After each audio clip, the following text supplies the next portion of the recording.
Hi, everyone, and welcome to another episode of One Take because life has no rehearsal.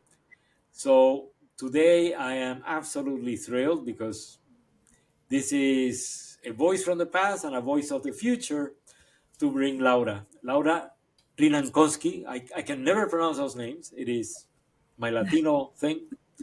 So, Laura worked with us at Food and Belding ages ago. Yeah. She was an advertising professional, and then now, in a completely different twist, she is a world famous coach and transformation. What do you call it? Transformation coach, I assume. Yes. She has books. She has been featured all over the place. She's going to show us the covers of a few books. She's in magazines. You can see them in the back. So she truly made a huge switch from, I don't know, misleading people into helping people, from advertising into coaching. So, Laura, welcome. Thank you very much for joining us. Thank you, Marcelo. Thank you so much. It's such a pleasure to be here today, and what a great reunion, right? Like thinking back to our days working in FCB, a couple of years ago, right? Like Yeah. like a few things have changed, right? Well, talking about change. So let's go into the first one. I'm sure you have some kind of decisive moment where, into advertising. I'm sure. But Yes. honestly, you've achieved what very few people do in terms of coaching, in the world of coaching. You're world famous, you're a published author, you get invited everywhere, all expenses paid. I know the feeling. So, how did that happen? What was that decisive moment? What happened that you said, "I'm through with this. I'm gonna do this, and I'm gonna do this really big." Yeah. Yeah, well, it's been an interesting journey. First of all, I've always known that I have a really big mission in this life. I've always known that, and I've always known that I'm here to help people, right? So coaching combines three things that have always been important to me: helping people, communicating. I love talking, in the four languages that I speak. I speak English, Spanish, Finnish, and Italian. And I'm also very spiritual. So coaching combines these three things for me really well.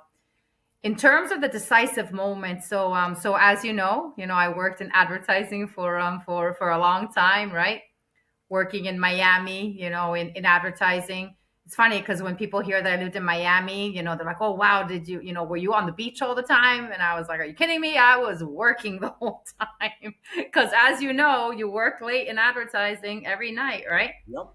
So it was great to work in advertising. I mean, I learned so much. I learned so much from you in FCB as well. But I always knew that that wasn't my path. I always knew that that wasn't my passion, right?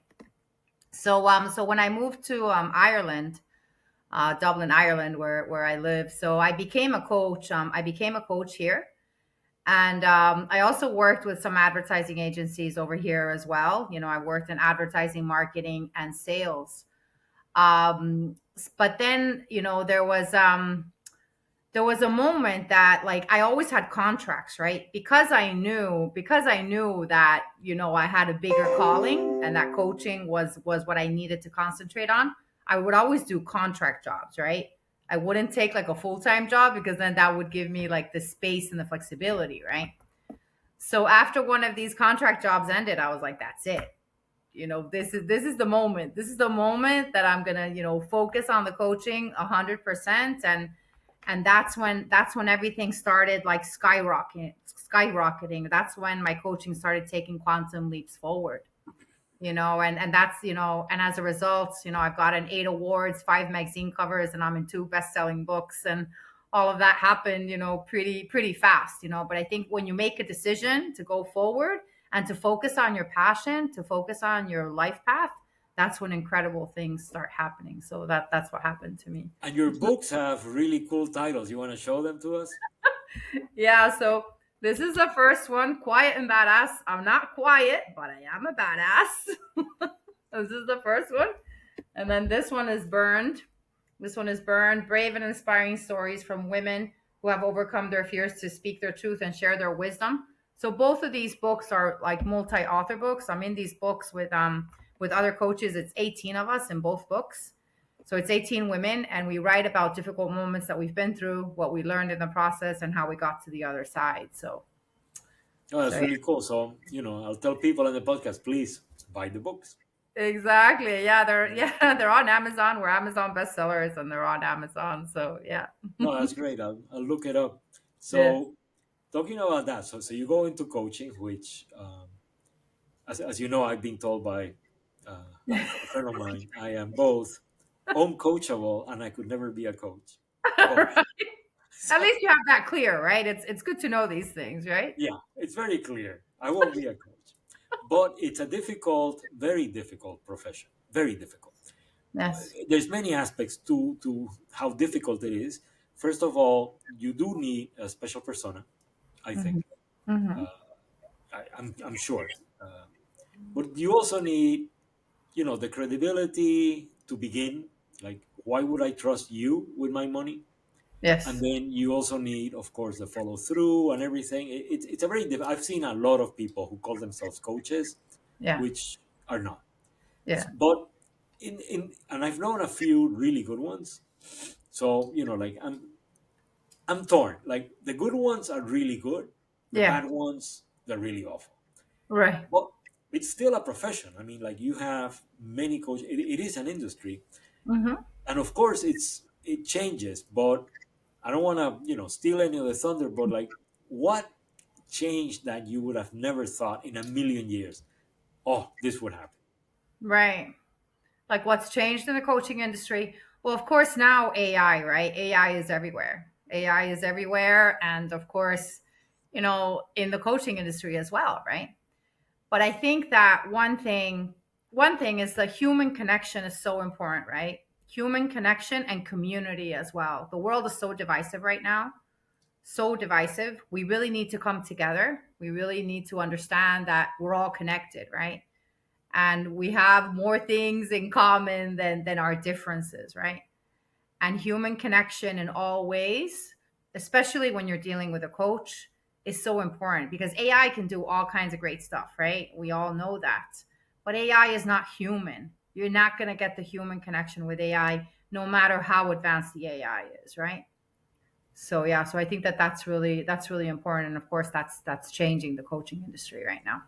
So no, but not only changing. I mean, there's a huge amount of talk and everything. Anecdotally, I was telling you about my nephew, Right. whose best friend is an AI bot. He talks to the AI bot all the time, and Yeah. as to the use of AI in the treatment of dementia, those kind of things. I mean, you see it going in one direction where you got to ask yourself, could this be real? So Mm, of course, you being like up there in the apex, you got to be thinking about what do you do? Do yeah. you use it as a tool? If so, what kind of tool? For example, a really pedestrian example for me. Yeah. I use ChatGPT a lot to create illustrations. Right. Like I'll be doing a presentation about whatever, and I'll go into ChatGPT and say, hey, I need an illustration of for a Monday morning quarterback, which is a very American phrase meaning, yeah, right, you're a Monday morning quarterback, like you think you know. So I Uh-huh. want a fat guy with a t-shirt, halfway up the belly, 5 beers around. It's Mm, this kind of ambiance. And I describe it in the prompt, and there yeah. we are. And I have the perfect illustration. I use it a lot to create, like presentations. Yeah. Hey, come up with this phrase, or can I have this, or whatever. What are your plans? How are you planning to integrate AI Yeah. into your coaching? Yeah. Well, I use AI as well, and I have used it, to create some programs. And Tony Robbins, he has the Tony Robbins AI, right? So I guess I can think of doing that as well, doing my own, It's funny. exactly programming my own AI. But I do have resistance to it as well, because even if I have my own AI, like it's not me, right? Like I want to interact with my clients and help my clients, right? So but yeah, I do use it, and I guess I can think about doing like what Tony Robbins did, right? Obviously I'm not at the level of him. I mean, no one is, but But yeah, I mean, AI is here. It is here, and we have to use it whether we like it or not, right? So No, but for example, I used it to create a mentorship program for Your Gray Matters, which is my, well, the yeah, nonprofit that is hosting this, right? yeah, So I created a mentorship program for, older workers who want to be mentors, because I've been a mentor to a lot of people. you have. So older workers who want to be mentors and therefore add value to the company.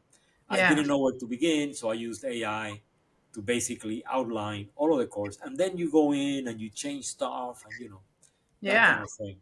So, and the other part where I can see where it'd be useful is, imagine if you have, I don't know, 1,000 transcripts from exactly. whatever, from coaching. Yeah, Martin, my friend who's been in the podcast, he's coached, I don't know, 1,000 people. Let's yeah, say you have 1,000 transcripts. You could easily go into ChatGPT, feed the 1,000 transcripts, and say, I want a summary of what the top three worries are among these. I've done it for retail bankruptcies. I actually did yeah, an definitely. analysis. Yeah, So, are you planning to do something along those lines? yeah, definitely. And Give us actually, some insights. yeah, yeah. No, and like I use a program like when I have a coaching session with one of my clients, I use AI. Like there's an AI that records the session and Oh, yeah. writes notes as well, right? So I do, Yes. like, and that's excellent, right? That's excellent, Yes. right? To have the AI, that records the session and then writes all the notes too, right? Like, yeah, Yeah, we that's use really, it in a lot of the Zooms. I yeah, personally have Firefly, but yeah, other people have other ones. That is a very good help, yes. especially the notes. I don't want to watch the video again. Yeah, the notes. The The notes notes, is really good. yeah, The and notes. eventually you could even say you can take all of the notes from every session and Yeah. like summarize it. For example, I Yeah. have a client that sent me a 170-page PDF on the status of engagement in the employment, engagement in employment, like You're right. what is the cost of replacement, blah, blah, blah. I'm not going to read 170 pages. I mean, it's, Yeah. so I put them into ChatGPT and I said, Give me a summary of this. What I want to know is what is the executive summary? Then I want to know, five or six key findings of this, and then any sort of anecdote that support that. And then I want the citations.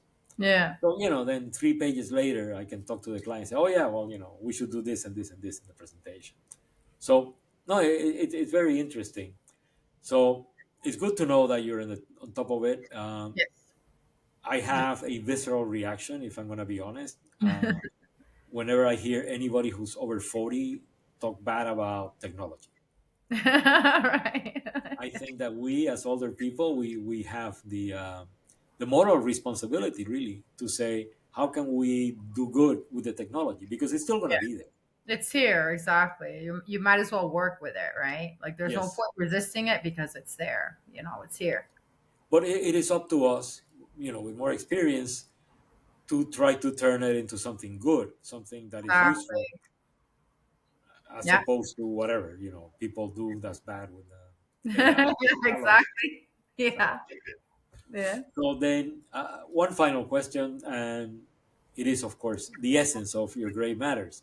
Let's Yeah. say you're advising, you're coaching a Yeah. CEO, and the CEO is looking for, like a replacement or, like a new hire, high level, right? Yeah. And the CEO is looking at candidates who are, I don't know, 30, 45, and then, people like us, Yeah. young people. I'm not going to go Yeah. into ages. I can reveal mine. I just turned 71. Wow, I'm going. Happy birthday, Marcelo. You look a lot younger, and like you've always had like a young spirit, right? Yeah, Must you've be always that. had a young spirit. That, Like, as we say in Spanish, la mala leche, the bad temper. it's an eternal teenager, right? Like Yes. forever 21, right? Forever 21. Forever 16, according to some of my friends. Forever 16. Yeah, Yeah. yeah, I never matured, according to some of my friends. yeah. So-called friends. Yeah. But what would you tell that CEO? What is a big advantage of hiring an older worker? An older worker. Well, the experience that we have, right? Like the life experience and the professional experience that we have. You're not, like a 20-year-old doesn't have that, right? A 20-year-old doesn't have that life experience and the professional experience that somebody older has, right? So just that adds so much, right? And I think that it's really important for people to value that in themselves, right? Because you have to value it in yourself, and then for like the CEOs to value that as well. Excuse me, because there's so much like so many thoughts about like older people, right? But I think it should be really valued. Excuse me. Oh, have water. Feel Yeah, free. exactly. Mm. So, one of the things that also worry me a lot about experience, and I'll be Yeah. frank about it, I hate the word experience. I like expertise. Right. Expertise to me is experience that you've actually analyzed and figure out what worked, what didn't work. As opposed, for example, when I interviewed people for the media department, and somebody will say, "Oh, I have 8 years of banking experience." Yes. You gotta ask yourself, what does that even mean? Like Mm. 8 years of media banking experience, like how does that translate into real life?